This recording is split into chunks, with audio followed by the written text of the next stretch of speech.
హైదరాబాద్ నుండి USA, UK, Canada ఏ దేశానికైనా fastest international courier service avakai.com. Free pickup, free packing. నమస్తే, వెల్కమ్ టు సుమన్ టీవీ. నేను మానస. ధర్మస్థలి కర్ణాటకలో చాలా పవిత్రమైన ప్రదేశం. అక్కడ శ్రీ మంజునాథ స్వామి కొలువై ఉన్నారు. మరి అటువంటి పవిత్రమైన ప్రదేశంలో ఎన్నో వందల మంది అమ్మాయిలను దారుణంగా వాళ్ళని చంపి అక్కడ పూడ్చిపెట్టాను అని చెప్పేసి ఒక సోషల్ వర్కర్ ఆయన తెలియజేస్తూ ఉన్నారు. సో ఇది ఇప్పుడు హాట్ టాపిక్గా మారింది. ఫస్ట్ అయితే ఆ వర్కర్ చెప్పిన మాటల్ని ఎవరు నమ్మలేదు, కానీ ఆయన విత్ ప్రూఫ్స్ నేను చూపిస్తాను, నాకు ప్రొటెక్షన్ ఇస్తే అని చెప్తున్నారు. అసలు ఇది ఎంతవరకు నిజం? నిజంగా అంత పవిత్రమైన ప్రదేశంలో ఇలాంటివన్నీ జరిగాయా అనే విషయాలు మనం ఈరోజు తెలుసుకుందాం. జూమ్ కాల్లో మనతో పాటు ఉన్నారు బాలలత గారు, సివిల్ ర్యాంకర్, అలాగే మెంటర్తో తనతో మాట్లాడదాం. బాలలత గారు నమస్తే అండి. హలో, నమస్తే అండి. సో బాలలత గారు చెప్పండి, మీరు కూడా చూస్తున్నారు ఆల్రెడీ, దీని గురించి మీరు కూడా స్పందించారు. నిజంగా ఇలాంటి సంఘటనలు అక్కడ జరుగున్నాయని అనుకుంటున్నారా? ఖచ్చితంగా కొంత నిజాలు అయితే అక్కడ ఉన్నాయండి. ఎందుకంటే సౌజన్య అనే ఒక అమ్మాయి ఇలాంటి కండిషన్ లోనే అక్కడ చనిపోయింది. ఇంతవరకు ఆ మర్డర్ మిస్టరీ ఇంతవరకు వెళ్ళలేదన్నమాట. తర్వాత 2017లో మొన్న ఎస్ అండి, తర్వాత 60 సంవత్సరాల ఒక మహిళ మొన్న పోలీస్ స్టేషన్ కి వెళ్ళి అక్కడ నా కూతురు మెడికల్ స్టూడెంట్, డాక్టర్ చదువుతుంది, ఆ అమ్మాయి ధర్మస్థలకి వెళ్ళి మిస్ అయిపోయింది. 2003లో మిస్ అయింది. 22 సంవత్సరాలు అయింది.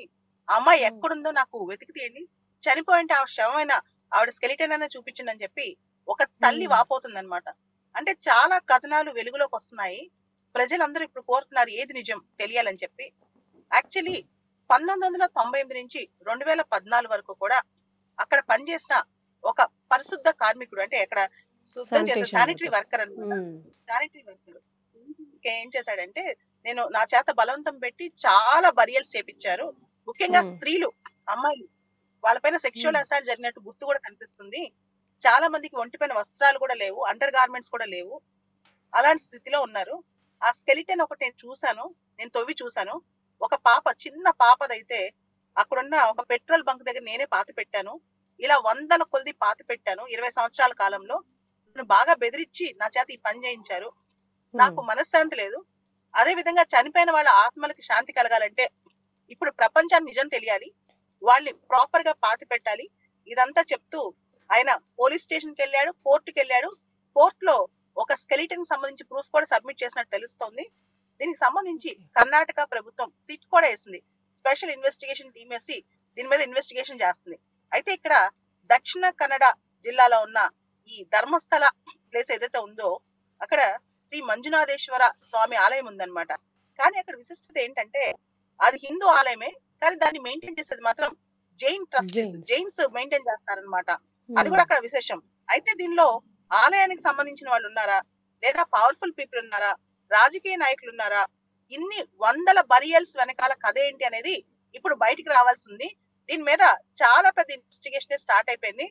సిట్ వాళ్ళు కూడా దీని మీద ఇప్పుడు ఇన్వెస్టిగేషన్ స్టార్ట్ చేసేసారండి. అయితే ఇక్కడ ఆడపిల్లలు, ముఖ్యంగా ఎవరైతే టీనేజ్ లో ఉంటారో, చిన్న పిల్లలు కావచ్చు, మహిళలు కావచ్చు, వాళ్ళ శవాలన్నీ కూడా పాతి పెట్టారు. 20 సంవత్సరాల పాటు వందల కొద్ది మాస్ బరియల్స్, అంటే వందల శవాలు పాతి పెట్టారని తెలుస్తోంది. దీనికి సంబంధించి సోర్సెస్ చెప్పడం ఏంటంటే, దీని వెనకాల చాలా పవర్ఫుల్ పీపుల్ ఉన్నారు, కర్ణాటకలో చాలా శక్తివంతమైన పీపుల్ ఉన్నారు. ఇది ఒక పెద్ద మాస్ మర్డర్ కేసులని, సెక్షువల్ అసాల్ట్ కేసులని చెప్తున్నారు అనమాట. వర్కర్ ఎవరైతే ఉన్నారో ఇప్పుడు ఇన్నేళ్ల తర్వాత, అంటే 2014 నుంచి కర్ణాటకలో లేడు ఆ వర్కర్, అక్కడ నుంచి వెళ్ళిపోయాను అని చెప్తున్నాడు. కానీ ఇప్పుడు వచ్చి, అంటే తన మనసు యాక్సెప్ట్ చేయట్లేదు కాబట్టి నేను ఇవన్నీ నిజాలు బయట పెడుతున్నా అని చెప్తున్నటువంటి ఆ వ్యక్తి ఈ టైంలో వచ్చి మళ్ళీ, అంటే అప్పుడు చెప్పకుండా ఇప్పుడు చెప్పడానికి గల కారణం ఏంటనుకోవచ్చు? 48 సంవత్సరాల ఒక శానిటరీ వర్కర్ అండి, దళిత కుటుంబానికి చెందిన వ్యక్తి అనమాట. సో 10 సంవత్సరాల నుంచి ఇతర రాష్ట్రంలో ఉన్నాడంట. అతనికి ఇప్పుడు మనశ్శాంతి కలగట్లేదు, నిజాలు బయటికి చెప్తాను, ఆయన చనిపోయిన ఆత్మలు కూడా నన్ను ఘోషిస్తున్నాయని చెప్తున్నాడు. నా కుటుంబానికి నాకు థ్రెట్ ఉంది, నాకు విట్నెస్ ప్రొటెక్షన్ యాక్ట్ కింద నాకు రక్షణ కల్పించాలి, ఆ రక్షణ కల్పిస్తే నేను అన్ని నిజాలే చెప్తానని చెప్పి కూడా అతను చెప్తున్నాడు అనమాట. అందుకే అతని ఐడెంటిటీ కూడా ఇంకా బయటికి రాలా, అతను ఎవరు అనే విషయం కూడా బయటికి రాలా. 48 సంవత్సరాల ఒక దళిత శానిటరీ వర్కర్ అని మాత్రం బయటకు వస్తుంది. కానీ అతని కుటుంబానికి థ్రెట్ ఉందంటే, అతని కుటుంబంలోనే ఒక అమ్మాయిని కూడా ఇలానే చేశారని చెప్పి వార్తలు వస్తున్నాయండి. ఈ విషయం గురించి న్యూస్ వస్తున్నటువంటి తరుణంలోనే గతంలో కూడా తన కూతురు మిస్సింగ్ అని చెప్పేసి కోర్టులో కేసు కూడా వేసింది ఒక తల్లి. ఆ విషయం కూడా ఇప్పుడు బయటకు వచ్చింది, తను బయటకు వచ్చి చెప్పడం జరుగుతోంది.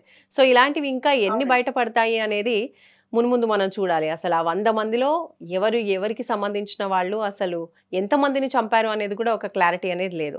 అంటే రాజకీయాలకి, ప్రలోభాలకి లొంగకుండా శిక్ష పడుతుంది అనుకోవచ్చా ఫ్యూచర్‌లో?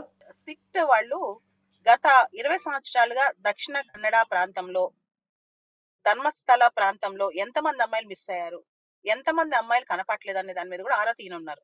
మొత్తం డేటా బయటకు వస్తుంది. ఖచ్చితంగా ఇది రాజకీయాలకు అతీతంగా జరుగుద్ది అనమాట. సో చాలా పెద్ద స్థాయి అధికారులతో సిట్ చేశారు కాబట్టి ఖచ్చితంగా నిజాలు బయటకు వస్తాయి అనుకుందాం. దాంతో పాటు పోలీసులు ఒక పర్మిషన్ కూడా కోరారు. ఈ శానిటరీ వర్కర్ ని అతని పర్మిషన్ తో లై డిటెక్టర్ మరియు బ్రెయిన్ మ్యాపింగ్ టెస్ట్ కూడా చేయించాలి అని. అంటే అతను చెప్తుంది నిజమా అబద్ధం అని చెప్పి lie detector test, brain mapping test కూడా చేయించాలి అని చెప్పి పోలీసులు ఇప్పుడు కోర్టును అడిగారు. సో ఇప్పుడు ఈ వర్కర్ కోరినట్టుగా విషయాలైతే బయటికి తెలియజేయట్లేదు. బట్ ఈవెన్ ఆయనకి స్పెషల్‌గా ప్రొటెక్షన్ ప్రొవైడ్ చేయండి అని కూడా అడుగుతున్నటువంటి పరిస్థితుల్లో అటువంటి స్పెషల్ ప్రొటెక్షన్ ఆ వర్కర్‌కి పోలీసుల నుంచి అందే అవకాశం ఉందంటారా? అంటే ఇప్పుడు పబ్లిక్ గా విషయం ఇంత బయటకు వచ్చింది కాబట్టి ప్రస్తుతానికైతే వర్కర్ థ్రెట్ ఉండదు, కానీ అతని బెదిరించే ప్రమాదం ఉండొచ్చు, కానీ ప్రాణానికైతే హాని ఉండదు. ఎందుకంటే ఇంత పబ్లిక్ లోకి వచ్చిన విషయం దేశవ్యాప్తంగా సంచలనం అవుతుంది కాబట్టి అతనైతే ఈ పథకాలను ఏం చేయాలని నేను అనుకుంటున్నాను. అంటే ఇంత పబ్లిక్ లోకి వచ్చినప్పుడు అతనికి ఏమైనా జరిగితే ఖచ్చితంగా ఇంకా గోల్ అవుతుంది కాబట్టి ఆ విషయాన్ని పెద్దగా హైప్ చేయకపోవచ్చు. కాకపోతే మాత్రం ఇన్వెస్టిగేషన్ ప్రాసెస్ లో ఎవిడెన్స్ లేకుండా చేసే ప్రక్రియ మాత్రం స్టార్ట్ అవుతుంది. దాన్ని పోలీసులు చాలా చాకచక్యంగా వ్యవహరించి ఎవిడెన్సెస్ అన్ని కూడా సేకరించాలి. ముఖ్యంగా సౌజన్య అనే అమ్మాయి మర్డర్ గాని, ఈ అనన్య అనే డాక్టర్ ఎవరైతే మెడికల్ స్టూడెంట్ ఉన్నారో వాళ్ళ అమ్మ 22 సంవత్సరాల నుంచి ఒక ఆడపిల్ల కనపడపోతే ఆ తల్లి యొక్క బాధ, 22 సంవత్సరాల నుంచి ఒక ఆడపిల్ల కనపడపోతే ఆ తల్లి యొక్క బాధ ఎంత వర్ణాతీతంగా ఉంటుంది అనేది కూడా మనం ఆలోచించాలి. ఇలా ఎంతమంది ఆడపిల్లలు మిస్ అయ్యారు అనే దాని మీద పెద్ద చర్చ.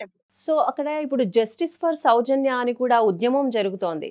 దీనిపై ఏం చెప్తారు? ఖచ్చితంగా కర్ణాటకలో మాత్రమే కాదు, పార్లమెంట్ లో కూడా, ఎందుకంటే పార్లమెంట్ మాన్సూన్ సెషన్ జరుగుతుంది కాబట్టి ఈ అంశం చర్చలోకి రావాలి. ఎందుకంటే ఇది దేశంలో ఆడపిల్లల భద్రత సమస్య. ఒక అమ్మాయికి దేశంలో బతికే హక్కు కూడా లేదా? ఇంతమంది అమ్మాయిలు సెక్షువల్ అసాల్ట్ గురై మాస్ గా బరియలు జరిగితే ప్రభుత్వమే కాదు దేశం కూడా బాధ్యత వహించాలి. సభ్య సమాజం కూడా ఇది ప్రశ్నించాలి. అప్పుడే నిజాలు బయటకు వస్తాయండి. కాబట్టి ఇది పార్లమెంట్ లో చర్చ జరగాలని కూడా నేను కోరుకుంటున్నాను ఈ అంశం పైన. అంటే ఇప్పటి వరకు చూసినట్లయితే ధర్మస్థలి అంటే ఆ దేవుడి ఆలయానికి చాలా మంది మనకి ఒక తల్లి తన చైల్డ్ మిస్సింగ్ అని చెప్పి తన అమ్మాయి మిస్సింగ్ అన్న విషయంలో కూడా చక్కగా దేవుణ్ణి దర్శించుకోవడానికి వెళ్ళినటువంటి పరిస్థితుల్లో మిస్ అయింది. ఇంకా దర్శనం చేసుకొని వస్తుంది అనుకున్నటువంటి అమ్మాయి తిరిగి రాలేదు అని చెప్తున్నారు. అంటే చాలా మంది కూడా ఆ ప్లేస్లో అంటే దేవుని దర్శనాని కోసమే వచ్చినటువంటి పరిస్థితులు చాలానే ఉండొచ్చు. అలాంటి అమ్మాయిలకు కూడా ప్రొటెక్షన్ లేకపోవడాన్ని అసలు ఏ విధంగా చూడొచ్చు? ఖచ్చితంగా ఇది లా అండ్ ఆర్డర్ ఫెయిల్యూర్. రెండోది ఖచ్చితంగా దీనిలో పొలిటికల్ ఇంటర్ఫిరెన్స్ లేకపోతే ఇంత దూరం రాదు. చాలా పెద్ద వ్యక్తులే ఉన్నారని నేను భావిస్తున్నానండి. ఒకవేళ శానిటరీ వర్కర్ చెప్తున్న నిజమైతే కనుక టెంపుల్ అడ్మినిస్ట్రేషన్ కూడా నేను ట్రాన్స్పరెంట్ గా ఉన్నాను, ఇన్వెస్టిగేషన్ సహకరిస్తానని చెప్తున్నా. ఎవరెవరు అంటే మొత్తం అడ్మినిస్ట్రేషన్ లేకపోయినా ఖచ్చితంగా కొంతమందికి అయితే దీనిలో ఇన్వాల్వ్మెంట్ ఉండే అవకాశం ఉంటుంది కాబట్టి పూర్తి స్థాయిలో ఇన్వెస్టిగేషన్ జరిగితేనే నిజాలు బయటకు వస్తాయి. ఓకే, అంటే టెంపుల్ టీం కూడా ఉండి ఉండొచ్చని అనుమానపడుతున్నారు. ఖచ్చితంగా ఎవరు. ఓకే, సో ఫైనల్లీ చివరిగా మీరు ఈ ఘటన పైన మీరేం చెప్తారు? దేశవ్యాప్తంగా మనం చూస్తే గనక అమ్మాయిల పైన సెక్షువల్ అసాల్ట్స్ కావచ్చు విపరీతంగా పెరిగిపోయాయి.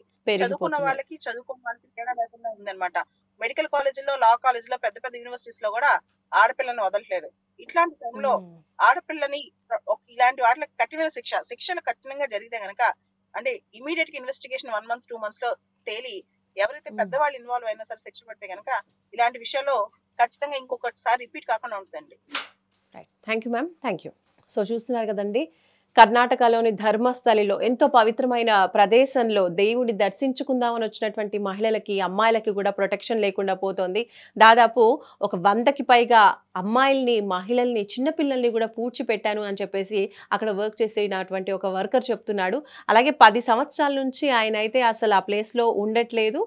ఎందుకు ఇలా చేశాడు అని అంటే తనని ఫోర్స్ చేసి ఇలా మాస్ బరీయింగ్ చేయమని చెప్పారు. తన కుటుంబంలోని ఒక వ్యక్తికి కూడా, ఒక అమ్మాయికి కూడా ఇలానే జరిగింది అని చెప్పి చాలా మనస్తాపంతో ఇప్పుడు ఆయన బయటపడి నేను ప్రూఫ్స్తో సహా మీకు నిరూపిస్తాను, చెప్పేదంతా కూడా నిజమే, వందల మందిని నేను ఇలా బరీ చేశాను, చాలా దారుణమైన పరిస్థితుల్లో అమ్మాయిల్ని అలా చంపిన ఆ అమ్మాయిల్ని మేము బరీ చేయడం అయితే జరిగిందని చెప్పి చెప్తున్నారు. దానికి కర్ణాటక ప్రభుత్వం కూడా స్పందించింది. అతనికి కూడా ప్రొటెక్షన్ ప్రొవైడ్ చేస్తూనే చెప్పినవి నిజమా కాదా అని చెప్పేసి ఒక సిట్ని అయితే కర్ణాటక కోర్టు అలాగే పోలీసులు ఏర్పాటు చేయడం జరిగింది. సో దీనికి సంబంధించి విచారణ అయితే చాలా సీరియస్ గానే జరిపించబోతున్నట్టుగా మనకు తెలుస్తోంది. సో మున్ముందు ఎలాంటి నిజాలు బయటపడతాయి అనేది చూడాలి. చూస్తూనే ఉండండి సుమన్ టీవీ. నమస్తే.